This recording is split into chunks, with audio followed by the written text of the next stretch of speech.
This is Jordan Tower with JT News. Make sure you smash that like button, smash that subscribe button, and let's get right into the news. All right. So, first off, we got Yella Beezy. He's coming home on Tuesday. He already posted bail, and his friend is getting sick of this narrative being put out that Yella Beezy's a bad person.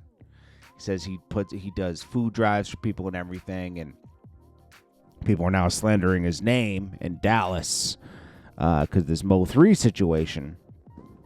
And he basically lets people know that, he's not feeling that. And that also, people do have to understand this.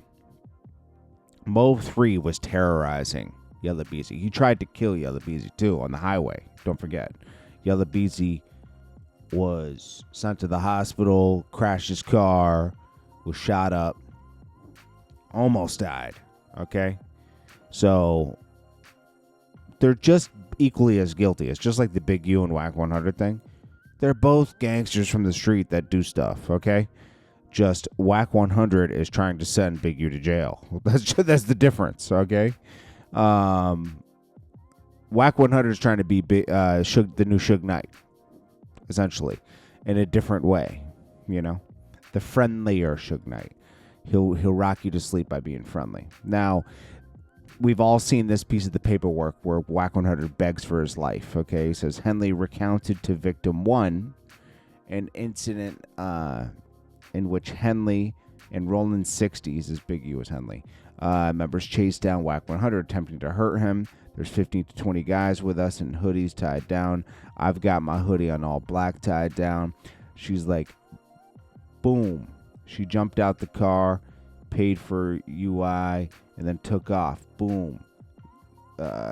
Dude screaming for my wife, draws, I see you, Eugene. He's saying his name. I see you, Eugene. Henley, I see you.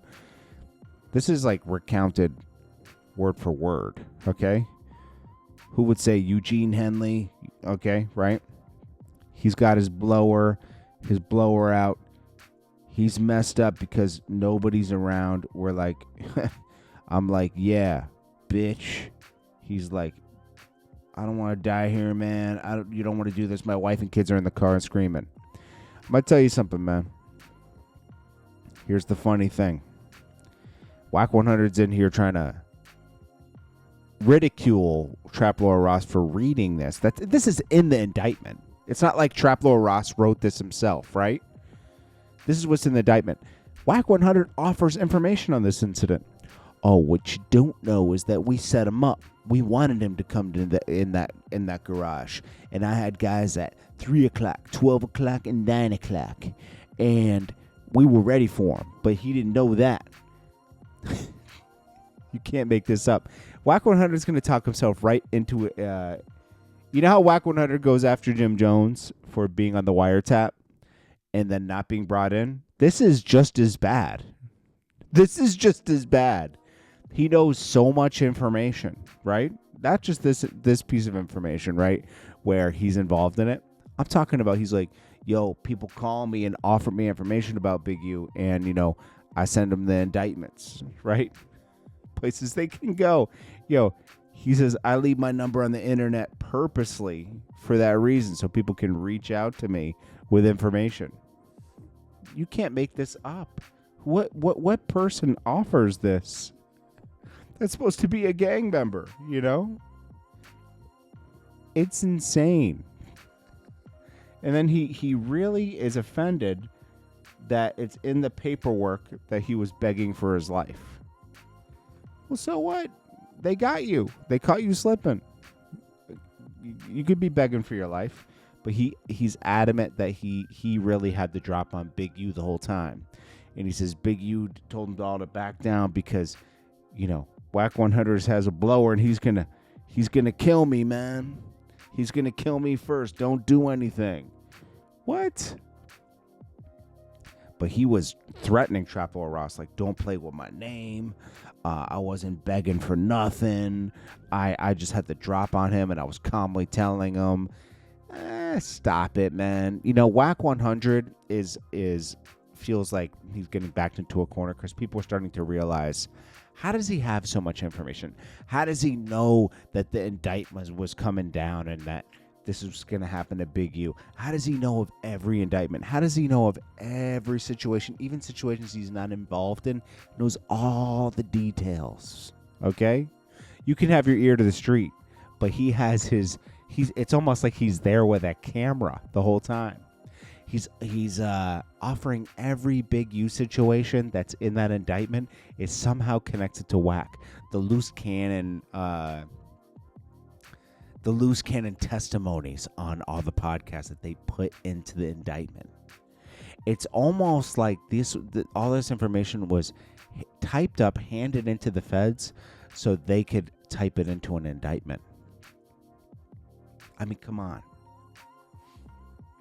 This is like Donnie Brasco. Wack100 is like Donnie Brasco in a way. He's in the operation. It's almost like Wack100 got picked up and did a deal to offer up more dangerous people in the street. Because who's Wack100? Most people say he's not even a Pyru, to be honest with you. There's people from Fruit Town or whatever. Is that what it is? Fruit Town? They say he's not even a real Pyru. Oldest living Pyru in the world. Got you. So when you see someone like Pacoima? From Pacoima. They confused. 2 P's and a B. Pacoima Pyru Bloods.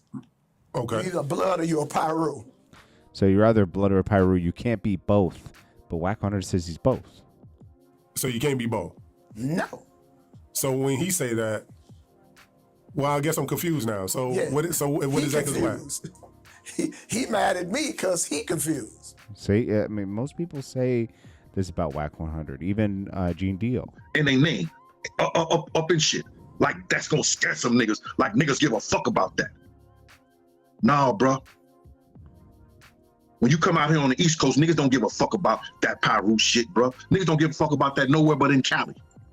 Exactly. You know, Wack100 is trying to be the big bad wolf of the industry. And that's one thing he didn't like about Big U, is that Big U actually just had natural respect because he actually did things and went to jail for them that people know about. Yeah, Wack100 went to jail, but there's a big difference between the two. Big U's looked at it as a leader. Wack100 is not looked at as a leader, you know? Him trying to scare Trap Lord Ross for reading something that's public, that's not cool, you know? Even Adam 22 was stepping in. People are going to start to realize to back off of Wack100. Now, everyone in like, you know, academics and Vlad, they're going to still continue to interview Vlad because he's just content, you know? But people that like really are in the music business, I think they're going to start stepping away from him because they're going to see like, geez, you really took down like a lot of rolling 60s. You kind of rock some to sleep, you know? It's just amazing to me. It's amazing to me that some people don't see what's going on here, you know?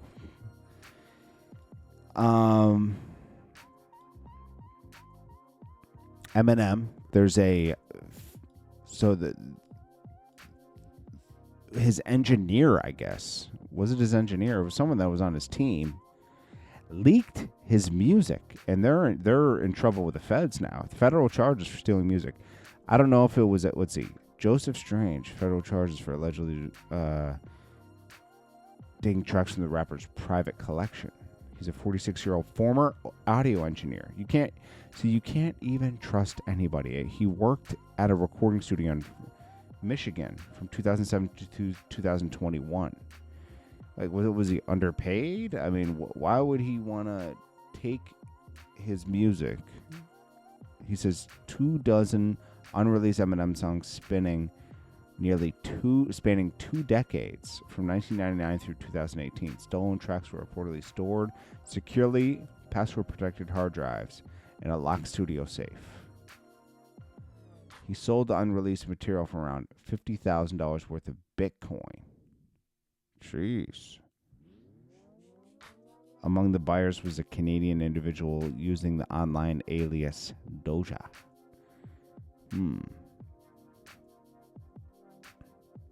Anyways, yeah, that's big. And Soulja Boy, we'll get more to Wack100 because I got to listen to the whole thing. That was just like 30 minutes in, 40 minutes in. I got to there's 3 hours. So I'm going to listen to it and give you guys my opinion. Also, before I get on to the next story, 600 says he knows who told on Big U. Ass told too, nigga. I'm waiting on the paperwork, nigga. Your little bitch ass trying to act like you hard, nigga. You made statements you told on Big U, you bitch ass nigga. I know who you are. I know all 4 of you niggas who told, nigga. I ain't gonna speak on it, nigga, till I get the action. Your little buster ass. What's funny is he's acting like he's an undercover cop. He's at the raid scene when it happens. He went to Big U's house. This guy offers up all kinds of information.